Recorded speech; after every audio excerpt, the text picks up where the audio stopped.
અમદાવાદના સાણંદમાં પ્રમુખ અને ઉપપ્રમુખની વરણી કરવામાં આવી। નગરપાલિકાની 28 બેઠકમાંથી ભાજપે 25 બેઠક પોતાના ખાતે કરી છે।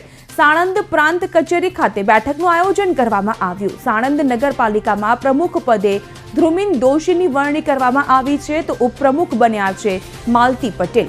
કારોબારી ચેરમેન પદ પર વનરાજસિંહ વાઘેલાની વરણી કરાઈ છે। ભાજપ કાર્યકર્તાઓ દ્વારા ફટાકડા ફોડીને એકબીજાને મીઠાઈ ખવડાવીને શુભેચ્છા પાઠવવામાં આવી।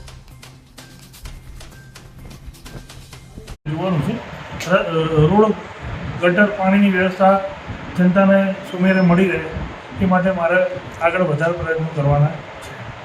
આપની સાથે કોને કોને મેન્ડેટ આપવામાં આવ્યું હતું? કોણ તો ઉપપ્રમુખને કોણ? ઉપપ્રમુખમાં માલતીબેન છે અને કારોબારી ચેરમેન તરીકે વનરાજસિંહને મેન્ડેટ આપવામાં આવી છે। દંડક તરીકે શ્રી વિપુલભાઈ છે। પક્ષના નેતા તરીકે પક્ષના નેતા તરીકે વિપુલભાઈ છે અને દંડક તરીકે અમિતભાઈ છે। દંડક તરીકે